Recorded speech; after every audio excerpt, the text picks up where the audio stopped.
Mga kaibigan, welcome back. Napakaganda ng pag-uusapan natin. Heto na po yung binalita ko sa inyo noon. Lumabas na Kai Sotto next move NCAA. May sinabi po about dito ang bagong president ng SBP pati na sa mga plano ni Kai Sotto sa NBA. At sinabi pang hindi daw po about money ang problema about Kai dito sa Gilas. Halos 2 buwan na rin po nakalipas ng binalita ko dito sa aking channel. Ang sinabi po ni Tony Ronso na agent ni Kai Sotto na open ito sa paglalaro sa US NCAA. Yan po mga kaibigan. I'm sure napanood po yan ng ilang solid viewers ko dito. January 22 yan. So ngayon para alam nyo po ang sitwasyon, patapos na po ang season ni Kai dito sa B-League. Hanggang May 2 na lang po mga kaibigan kapag hindi sila nakapasok sa playoffs yan. At yung team po ni Kai mga kaibigan ay hindi po kasama sa B Premier ng B-League sa paparating na season. So sa lower division na sila, so more likely mga kaibigan lilipat na si Kai ng team na nasa B Premier o lilipat ng liga na may magandang opportunity, especially papunta nga dito sa NBA. Ang good thing, meron pong NCAA sa Amerika na pinapayagan na ngayon ang tulad ng mga pro ni Kai na makapaglaro dito mga kaibigan.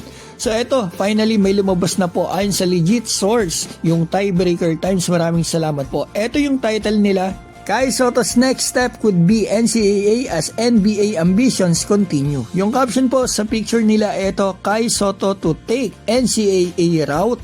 NCAA eligibility rules make it possible. So mga kaibigan, nakasulat pala dito po yung sinabi ng bagong SBP president natin, Sir Ricky Vargas. Ika niya, it was never about money with Kai.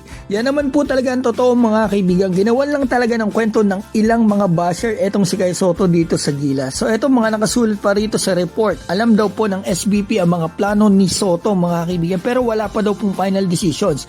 Kung maglalaro daw po si Kai sa NCAA after ng B-League season na ito, ay malamang hindi daw po ito makalaro sa Gilas mula November hanggang March next year. Gayon pa man daw po ay sinusuportahan ng SBP anumang landas ang tahakin ni Sotto at para makamit nito ang kanyang pangarap. Ika pa ni President, eto mga kaibigan, ito yung sinabi niya, depende sa outcome sa pagsali niya sa eskwelahan. His plans are still towards going to the NBA. Pero kailangan natin siya, it's hard to fault him because it's not about the money.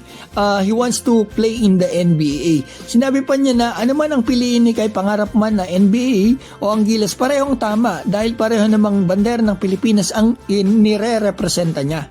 So in short mga kaibigan, alam po ng SBP yung plano na posible mag-NCAA si Kai para sa NBA. I'm sure may natunugan na po sila Sir Vargas na eto, kaya niya nasabi na depende sa outcome ng pagsali ni Kai sa school. At gusto po malaman yung mga kaibigan kung maglaro si Kai sa NCAA nga, hindi makakalaro si Kai sa second round ng World Cup qualifiers. 2 window po yun.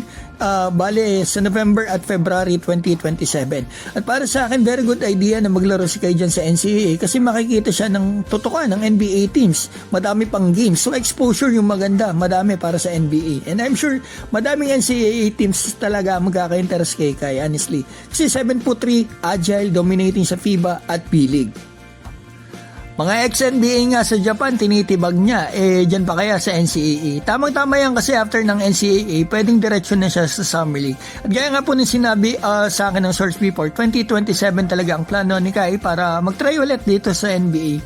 Pero kung ano man po ang desisyon nila Kai, supportahan natin siya, saan man siya maglaro mga kaibigan. At least, malinaw na ang binalita ko before ay talagang may basehan. NCAA ang posibleng next destination ni Kai at hindi money ang dahilan kaya wala ito sa Gilas.